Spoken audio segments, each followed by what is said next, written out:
We're looking at animosity, how to identify the pattern, what to do about it. The way animosity plays out is where you feel, in a way, a form of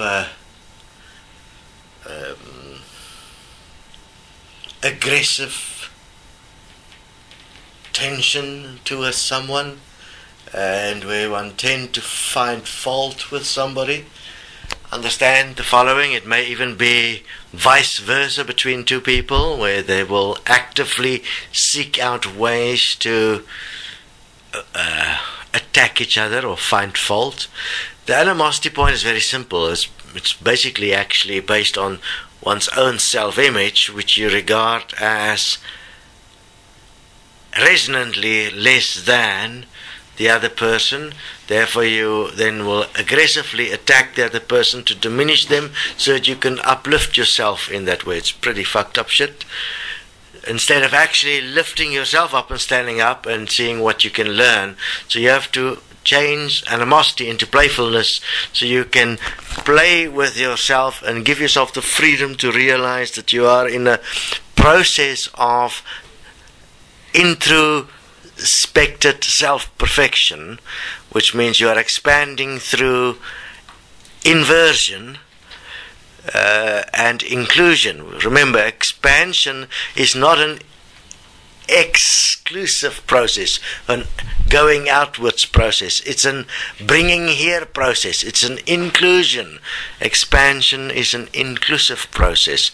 So in your process you will move from animosity to playfulness by including the person in your life, making space for the person's expression and individuality, insisting though on both self-perfection within yourself and self-perfection within the other person, within equality, so that you can move as one, as equal. Eventually it will not be an immediate situation, because you are in a process of 1 + 1 + 1 + 1 until you are self-perfected in every one moment that exists in all of existence. That is how oneness becomes oneness, when you have completed all the 1 points of self-perfection. Animosity, a fascinating point. Make sure it does not stand in your way. It could even be a person, isn't it? Animosity. Okay, so we are continuously looking at animosity, and with blame. Blame, in fact, is animosity. Animosity, blame, is the ultimate point where you give away your power, and where you miss the complete point about what is really going on in existence. When one blames something else for your experience, what you're experiencing in your mind or your inner experience in terms of energy, you are in fact tacitly and by implication giving something else power over you, or some situation, or another person. But none of it is really true. You are purely abdicating responsibility through blaming something else, and therefore cannot self-realize when that actually exists. Therefore you cannot transcend as long as animosity or blame exists, simply because you are in complete separation with yourself, and you have placed the point of the cause, the origin, the source of your problem outside yourself, at a point where you believe it is impossible for you to rectify it. You'll have that, for instance, in people that is bipolar and that is experiencing some form of breakdown as well.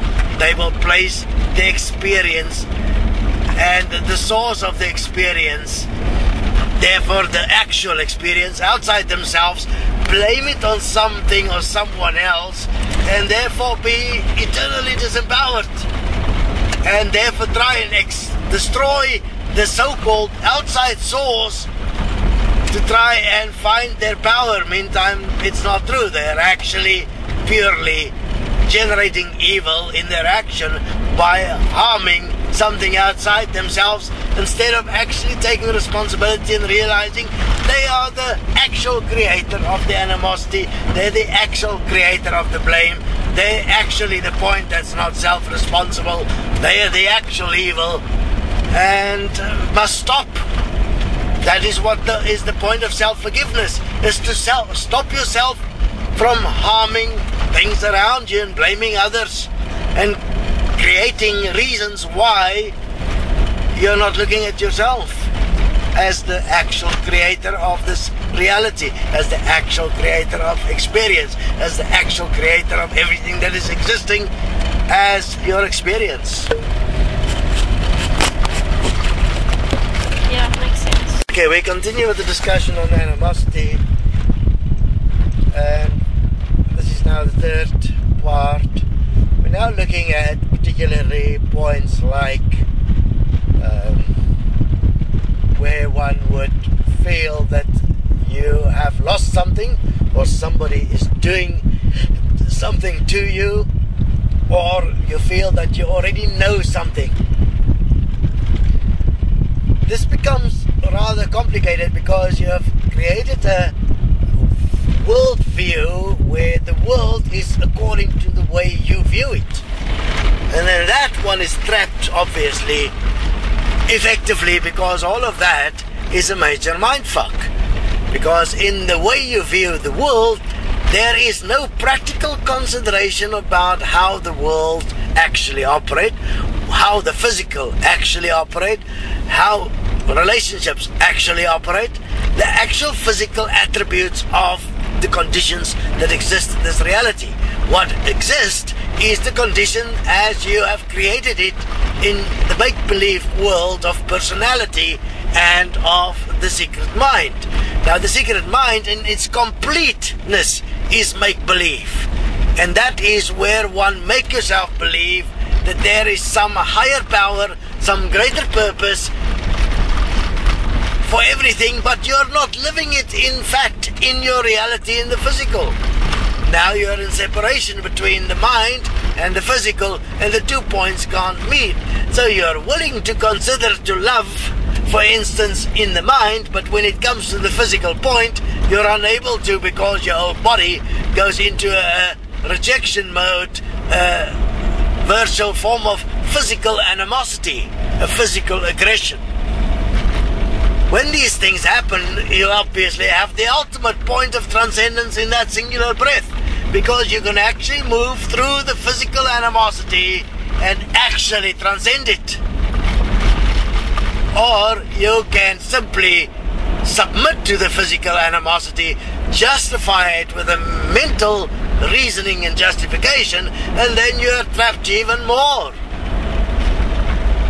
in terms of the creation of your reality in separation, in where you are able to blame and justify why things are the way it is, and then you will even go as far as defining perfection as the point of the individualized imperfection. I mean, how crazy must one become to be able to justify the imperfection as the perfection and call that individuality? The implication of that, if you go and do the simple mathematics of that, is astoundingly evil,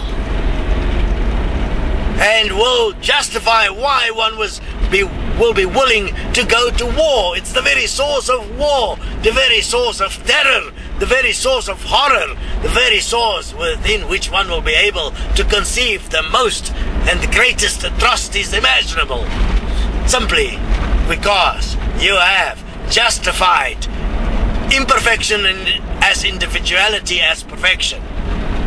So therefore, careful how one consider what is real and what is not, and where the source is of one's justification, because it becomes the very animosity that becomes the physical experience of one's revulsion towards someone.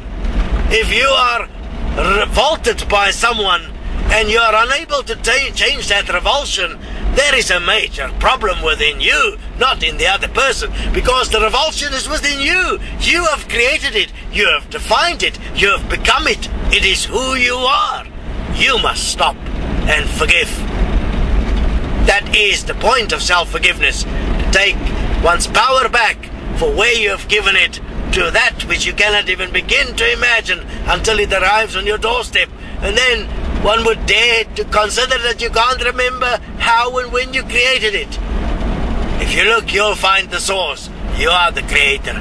Self-forgiveness, self-honesty, find it within you, and you'll find the common sense, how you have created it, and you'll be astounded how simplistic it really is, and how you have linked images, experiences, and your past memories together into contexts of self-protection, which you now will call animosity.